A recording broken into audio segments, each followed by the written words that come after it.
In diesem Airbrush-Tutorial zeige ich euch, wie ihr eine Airbrush-Zigarre sprüht. Hallo, mein Name ist Anja von Airbrush Genial. Genial einfach. Los geht's! Und schon sind wir mittendrin. Ich habe jetzt erstmal die Zigarre ein bisschen abgeklebt, beziehungsweise die Konturen abgeklebt. Alles das, was ich vorgezeichnet habe. Ich arbeite gerade auf ein Artboard DIN A3. Und das Gemisch von der Farbe her ist einmal das Sepia von Rohr und Klinger, was ich verwendet habe. Ich habe 3 Teile Wasser genutzt und ein Teil Farbe. Und jetzt hier dort, wo die Zigarre eben an ist, die glut ein bisschen, da punktiere ich das Ganze. Ich habe auch 2 Pistolen verwendet. Jetzt seht ihr gerade die Evolution CR Plus mit 0,45 Lyse. Die ist relativ groß und verstopft nicht so leicht. Vor allem bei einer Mischung mit hochpigmentierten Farben ist das ganz angenehm, mit ihr zu sprühen. Außerdem habe ich meine Torrigon mit 0,2er Lyse genutzt für die Feinheiten. Bei der Zigarre habe ich mit einem Verlauf jetzt gearbeitet, wie ihr seht. In der Mitte ist diese heller vom Zigarrenkörper. Da radiere ich jetzt auch ein bisschen die Struktur noch aus, damit sie auch Oberflächenstruktur überhaupt bekommt. Und unten sprühe ich tatsächlich das Ganze einmal dunkel. Jetzt gehe ich die Struktur auch nochmal drüber. Also in Strukturform sprühe ich dann jetzt auch nochmal, einfach der Zigarre ein bisschen Tiefenwirkung zu geben und Oberflächenstruktur eben. Auch hier ist das wieder ein Wechselspiel mit Radieren und Übersprühen. Jetzt nehme ich gerade das Klebeband ab und bereue es jetzt schon ein bisschen, dass ich das nicht komplett abgeklebt habe. Ihr seht, was soll ich sagen, Sprühnebel, der kommt überall hin. Klebt es am besten auch komplett ab, dann habt ihr das einfach nicht. Oder legt einfach ein Stück Papier drauf. Später beim Finger werdet ihr das sehen. Ne, die Zigarre alleine hier werde ich jetzt nicht sprühen. Das wäre mir, denke ich, ein bisschen zu langweilig, zu eintönig. Da kommt noch ein bisschen was drum herum. Lasst euch überraschen. Beim Radierstift ist das ein weicher Radierstift, also mit rosafarbener Spitze. Den bevorzuge ich ja gerne, damit ich auch nicht die Beschaffenheit vom Karton eben zerstöre, beziehungsweise die Oberflächenbeschaffenheit nicht vom Karton zerstöre. Ja, jetzt geht es hier schon weiter mit einem saftigen Rot. Das ist das Brillantrot von Schminke. Das habe ich mit 1 Tropfen und 3 Wasser gemischt. Und hier habe ich den Fingernagel eben abgeklebt. Jetzt habe ich dann noch 1 Tropfen Schwarz hinzugegeben, damit ich ein bisschen den Fingernagel auch schattieren kann oben. Ja, und jetzt geht es auch direkt weiter mit dem Finger. Ja, jetzt bin ich gerade mit der Farbmischung für den Hautton dabei. Das ist eine Farbmischung, die hat es ganz schön in sich. Ich habe einmal ein Rot-Orange genommen, dann habe ich ein Magenta genommen und 20 Weiß plus eben so viel Wasser nochmal. Habe das aus der Pistole auch ein bisschen ausgegossen, ja, sonst wäre die hier überlaufen, der Farbnapf, und habe das in extra Gefäß auch nochmal angemixt. Ich habe da auch noch extra 2 Medium reingepackt, also Haftungsvermittler, dass auch die Farbe ein bisschen zusammenhängt und jetzt nicht zu flüssig wird, und das klappt ganz gut. Dieselbe Farbe, die ich für den Fingernagel genutzt habe, die habe ich jetzt für die Lippen genutzt. Die habe ich dann auch zuvor ein bisschen abgeklebt, also dasselbe Prinzip wie beim Fingernagel. Hier bin ich jetzt ein bisschen das Ganze übersprungen. Ja, ich hoffe nicht schlimm, ich will euch hier nicht langweilen, also von daher ein bisschen übersprungen. Ja, jetzt habe ich noch die Reflexion im Fingernagel ein bisschen aufradiert mit einem Elektroradierer, und jetzt geht es wieder zur Radierarbeit mit dem weichen Radierer vom Faber-Castell. Damit die Lippen hier auch Kontur bekommen, bin ich da auch mit dem Faber-Castell Radierer drüber gegangen, aber auch mit dem Elektro-Radierer, um die Glanzlichter von der Lippe einfach auszuradieren. Und jetzt gehe ich auch mit einem dunklen Brillantrot, also was ich auch mit einem Tropfen Schwarz noch gemixt habe, einmal drüber. Denn unten von der Lippe, da wo die Rundung eben aufhört, also zu den Zähnen, zu den Zahnfleisch hin sozusagen, ja, da ist es ja dunkler, ne, weil die ja so gewölbt sind, die Lippen. Und an den Seiten hin geht es auch dunkler hin. Ganz wichtig, damit das auch plastisch wirkt, ja, da immer drauf achten, damit ihr auch, ja, eine 3D-Lippe sozusagen habt und nicht irgendwie einfach das plakativ ist. Mal Werbung in eigener Sache für diejenigen, die noch nicht den Kanal abonniert haben und fleißig immer die Videos schauen. Abonniert den Kanal, ihr habt was davon, ihr verpasst dadurch keinerlei Videos mehr. Und ich würde mich total darüber freuen. Also, ich sag mal, bis demnächst. Ja, jetzt arbeite ich weiter mit der Airbrush-Pistole die Schatten aus. Dafür gehe ich auch dichter am Maluntergrund dran. Die Zähne habe ich auch jetzt mal mit einem stark verdünnten Schwarz nochmal übersprüht. Und jetzt nehme ich nochmal die Schablone zur Hilfe.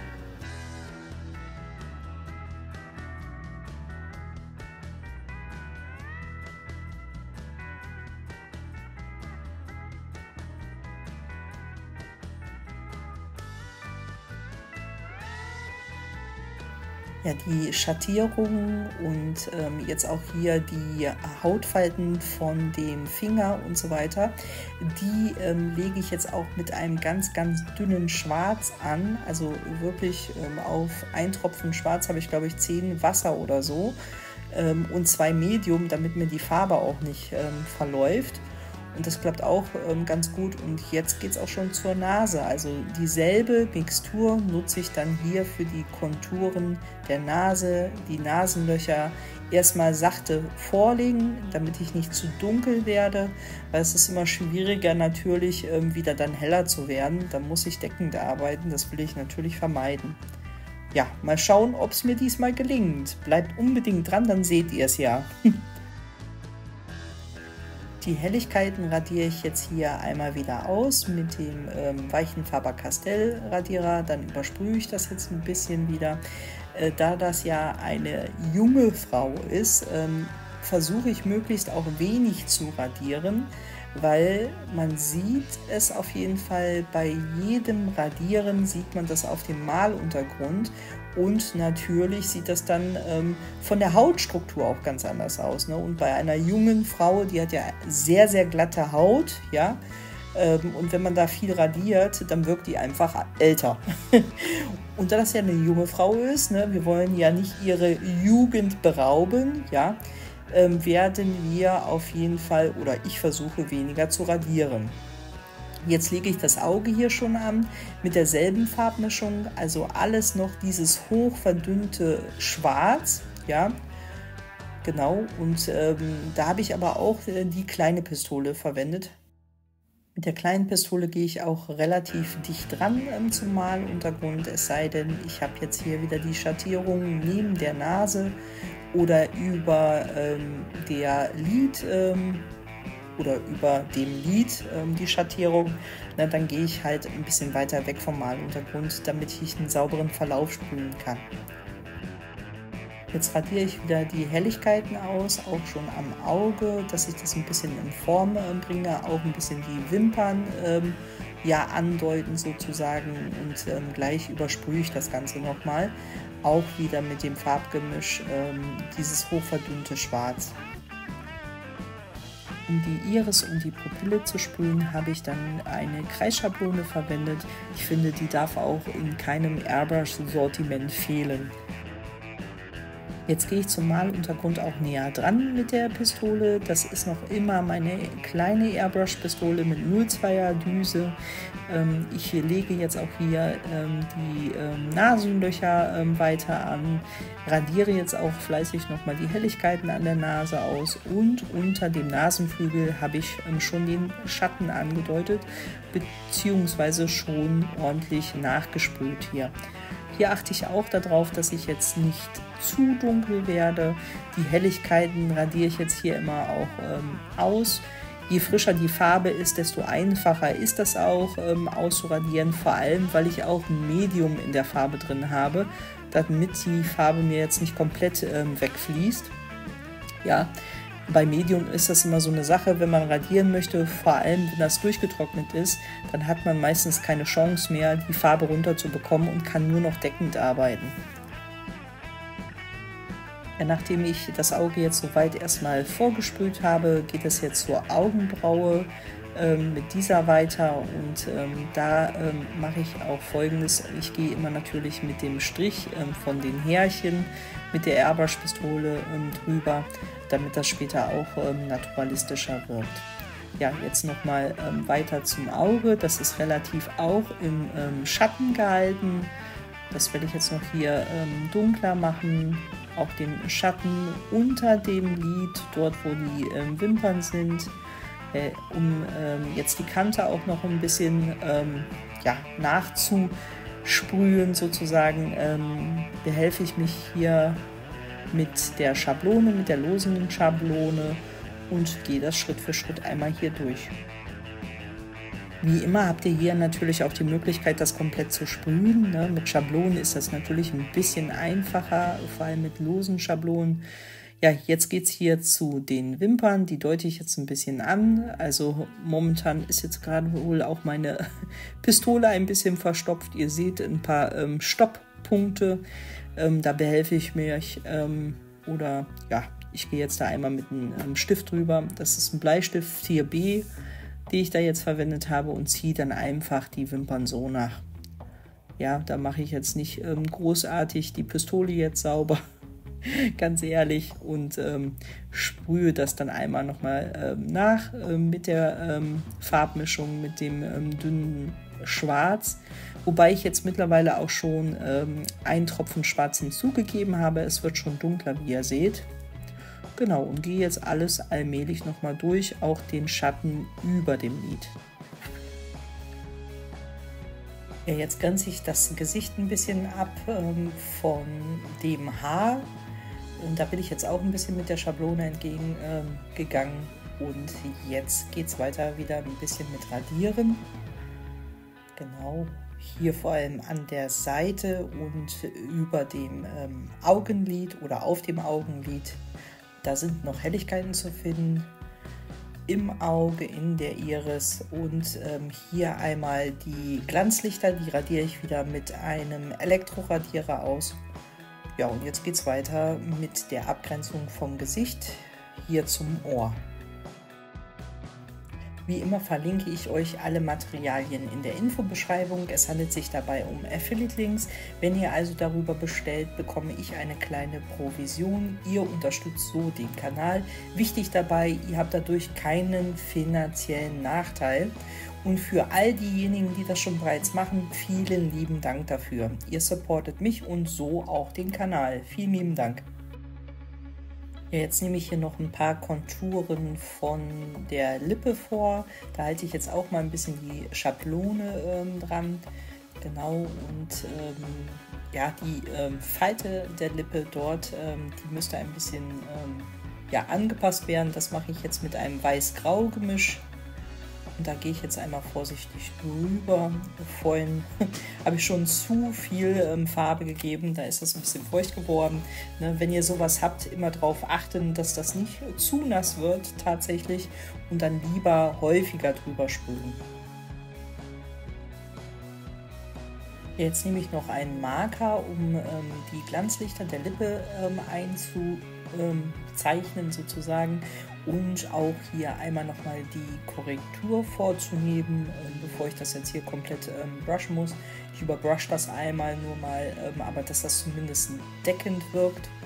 Genau, und jetzt gehe ich einfach nochmal mit ein bisschen Weiß-Grau drüber und es geht weiter mit dem Gesicht. Da, wo ich die Zigarre jetzt so blöd abgeklebt habe, da gehe ich jetzt auch mit diesem Farbgemisch einmal drüber oder bin einmal drüber gegangen, damit ich das einmal anpasse. Und jetzt gehe ich mit einer Farbmischung für den Hautton drüber tatsächlich. Genau, das ist dieselbe Farbmischung wie vorhin am Anfang. Da, wo es intensiver sein soll, da gehe ich jetzt auch häufiger rüber mit der Farbe. Jetzt versuche ich auch mal ein bisschen noch die Glanzlichter auszuradieren. Und wie ihr merkt, hier habe ich auch Medium ja drin in der Farbe. Ist Radieren gar nicht so einfach. Vor allem, da ist jetzt auch noch Weiß natürlich mit drin, ganz viel. Und Weiß, haben wir ja gelernt in den anderen Airbrush-Tutorials, kann man nicht so gut ausradieren. Das merke ich jetzt auch hier. Wenn ihr das passende Bild übrigens zu diesem Bild haben möchtet, ne, zu der Zigarre noch das passende Whiskyglas, dann schaut hier oben bitte einmal in der Infocard rein. Ich verlinke es euch oben.